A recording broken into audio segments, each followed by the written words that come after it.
प्रिय बंधुओं, धर्म प्रेमी सज्जनों, आज हम आप सभी को इस सत्संग में बताएंगे कि ब्रह्म नाशवान है या नहीं। सज्जनों, इस संसार में बहुत सारे लोग हैं, कुछ साधु महात्मा भी ऐसे हैं जो ब्रह्म को नाशवान कहते हैं। आज हम आप सभी को बताएंगे कि यह ब्रह्म नाशवान है कि नहीं। सज्जनों, आप सभी लोगों से हमारा निवेदन है कि आप लोग इस सत्संग को बड़े ही ध्यान से सुनिएगा।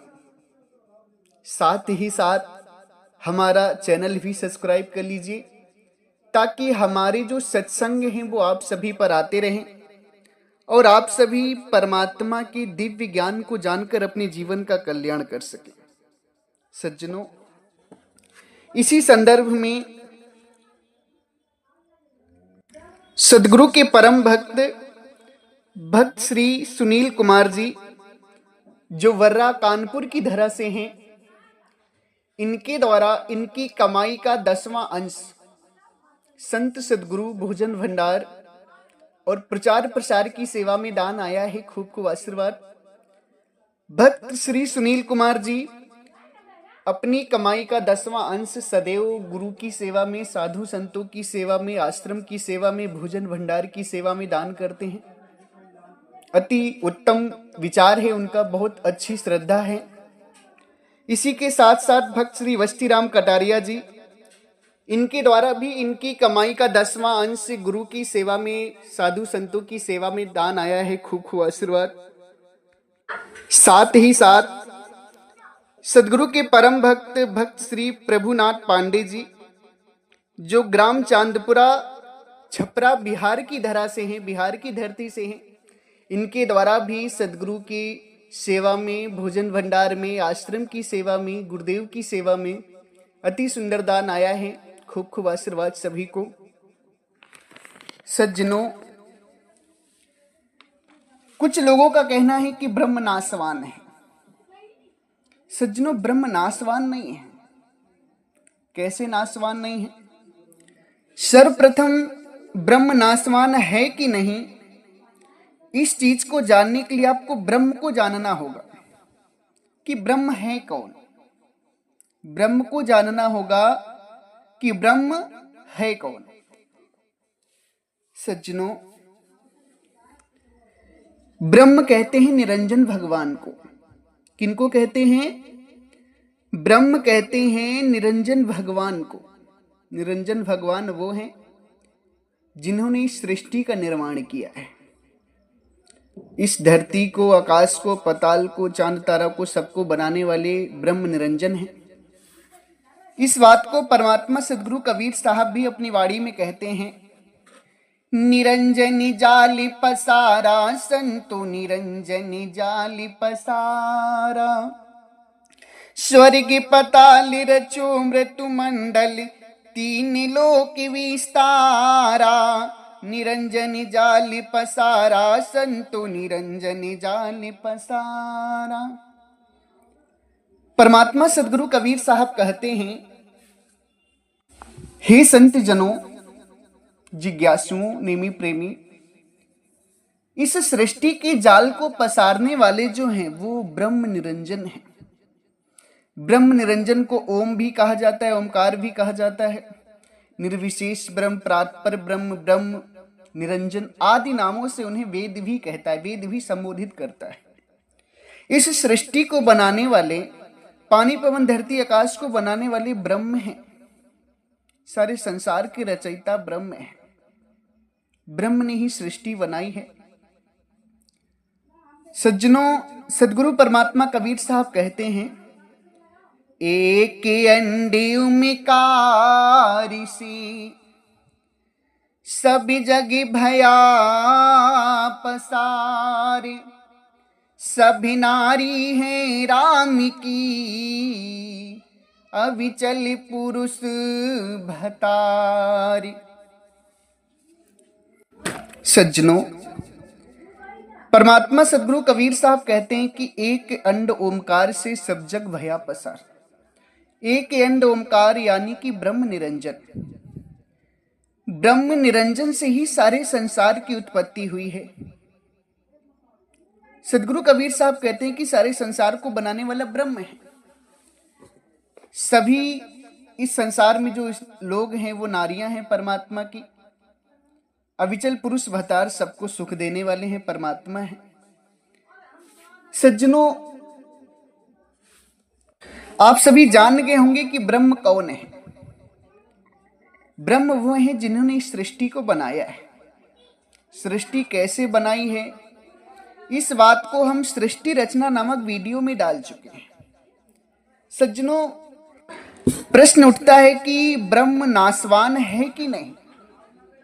सज्जनों, आप सभी जान लें, ब्रह्म को और गहराई से, ब्रह्म को आप सभी और गहराई से जान लें। ये जो धरती, चांद, तारा, आकाश, पाताल, पानी, पवन, ये जो संसार दिख रहा है ना, ये सारी ब्रह्म की शरीर है। क्या है? ये ब्रह्म की शरीर है।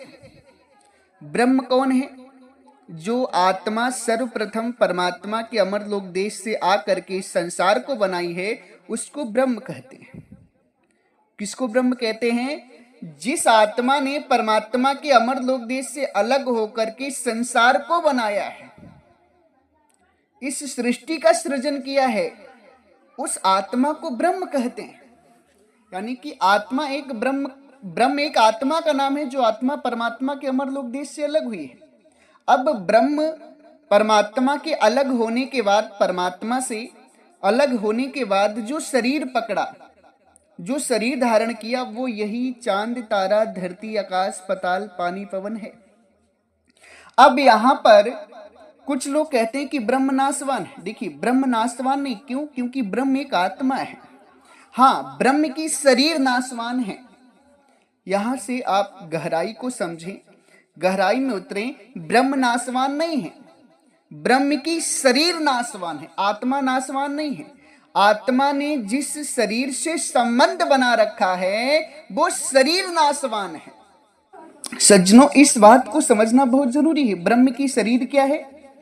पानी, पवन, धरती, आकाश, चांद, तारा, धरती, जो भी आप देख रहे हैं, जो भी ब्रह्मांड आप देख रहे हैं, जो भी संसार आप देख रहे हैं, ये सब ब्रह्म की शरीर है। और ये संसार क्या है? नाशवान है।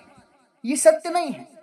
इस सृष्टि की उत्पत्ति हुई और एक दिन ये सृष्टि विनाश हो जाएगी। जैसे आप शरीर पकड़ते हैं, शरीर छोड़ देते हैं, उसी तरीके से ये ब्रह्म की शरीर है। ब्रह्म इस शरीर को पकड़ता है, फिर छोड़ देता है। शरीर नाशवान है, ब्रह्म की शरीर नाशवान है, ब्रह्म नाशवान नहीं है। क्यों? क्योंकि ब्रह्म आत्मा है और आत्मा का विनाश नहीं होता है। जो लोग कहते हैं कि ब्रह्म नाशवान है, वो लोग इस बात को नहीं जानते कि ब्रह्म एक आत्मा का नाम है। ब्रह्म आत्मा का नाम है और आत्मा का विनाश नहीं होता। आत्मा नाशवान नहीं है। आत्मा जो शरीर से संबंध बना रखी है, वो शरीर नाशवान है, आत्मा नाशवान नहीं है। जैसे आप हैं, आपकी आत्मा ने शरीर से संबंध बना रखा है। आप एक आत्मा है, आपका संबंध इस शरीर से है। आप अपने आप को शरीर मानने लगे और आप अपने आप को शरीर मानकर ये कह दें कि हमारा विनाश हो जाता है, तो आपका विनाश नहीं होता है। आपकी आत्मा ने जिस शरीर को धारण किया है, उस शरीर का विनाश होता है। आत्मा तो दूसरे शरीर पकड़ लेती है। सज्जनों, इस गहराई को समझने की कोशिश करें आप। ब्रह्म नाशवान नहीं है। ब्रह्म को लोग नाशवान कहते हैं, ब्रह्म नाशवान नहीं है। ब्रह्म जिस शरीर को धारण किया है, वो शरीर नाशवान है। शरीर में ही सारा संसार फंसा हुआ है। आप भी शरीर में फंसे हैं, शरीर धारण किए, शरीर से संबंध है आपकी आत्मा का, तो आप शरीर धारण किए हुए। तो शरीर छूटता है, शरीर पकड़ता है, यही बंधन है। जन्म मरण क्या है? शरीर को छोड़ना, शरीर को पकड़ना। जब आत्मा शरीर को धारण करती है तो जन्म, जब शरीर को छोड़ती है तो मृत्यु, यही बंधन है। तो ये जो शरीर है, ये नाशवान है, ब्रह्म नाशवान नहीं है। इस संसार में अगर कोई कहे कि ब्रह्म नाशवान है, तो इस चीज को आप कभी मत मानिएगा। उससे सीधा कहिएगा कि ब्रह्म की शरीर नाशवान है, जो ये चांद तारा धरती आकाश पाविनी पवन पताल आप देख रहे हैं, ये नासवान है, ब्रह्म नासवान नहीं। ब्रह्म तो एक आत्मा है, जीव नासवान नहीं है। जीव जिस शरीर को धारण किया है वो शरीर नासवान है। सज्जनों, अंतर क्या है कि ब्रह्म शरीरधारी है, ब्रह्म जन्म मरण में फंसा हुआ है, मगर ब्रह्म नासवान नहीं है। अब ब्रह्म की भक्ति अगर आप करते हैं तो मुक्त नहीं होगी, क्योंकि ब्रह्म जन्म मरण में फंसा हुआ है, आप भी जन्म मरण में फंसे हुए। ब्रह्म से आद्या है, आद्या से ब्रह्मा विष्णु महेश से रामकृष्ण अनेक लोग हैं, सारे के सारे शरीरधारी, सभी लोग जन्म मरण में फंसे हुए। इसलिए इनकी भक्ति से मुक्ति नहीं होगी आपकी। आपकी मुक्ति जो होगी वो परमात्मा की भक्ति से होगी। किसकी भक्ति से होगी?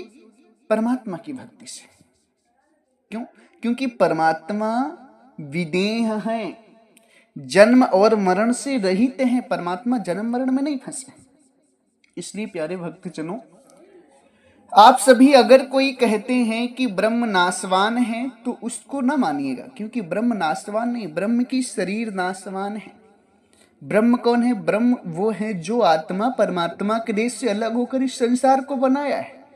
ये संसार नासवान है, वो आत्मा नासवान नहीं है। इस चीज को आप सभी विधिवत ढंग से जान लें और अमर लोक देश की भक्ति करें। असली परमात्मा सदगुरु कबीर साहब हैं, उनकी भक्ति करें, उनके ज्ञान को जानें और अपने जीवन का कल्याण करें। परमात्मा सदगुरु कबीर साहब के ज्ञान से परिपूर्ण 5 पुस्तक हमारे आश्रम से प्रकाशित हैं, जिसमें बीजक है, साखी ग्रंथ है। बीजक और साखी ग्रंथ को समझने के लिए 3 किताबें हमने और लिखी हैं। इन 5 के ग्रंथों को आप सभी जरूर पढ़ें, बहुत ही अनमोल ग्रंथ हैं। इसी के साथ हम अपनी वाणी को विराम देते हैं। अगर हमारी वाणी वचनों से, शब्दों से आप सभी किसी भी संत महापुरुष भक्त हंस जनों को कष्ट लगता हो या दुख लगता हो, बुरा लगा हो, तो हम आपके चरणों में सर रख करके क्षमा प्रार्थी हैं। आप लोग मुझे क्षमा करिएगा।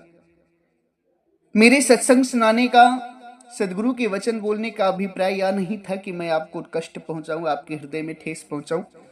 मैं तो केवल परमात्मा सदगुरु कबीर साहब के वास्तविक ज्ञान को दर्शाना चाहता हूं। इसलिए प्यारे भक्तजनों, आप सभी बुरा मत मानिएगा। जो भी श्रोतागण हैं, जो भी साधु महात्मा, अगर मेरी बातों से उनको कष्ट लगता हो तो हम आप सभी के चरणों में पुनः सर रख करके क्षमा प्रार्थी हैं।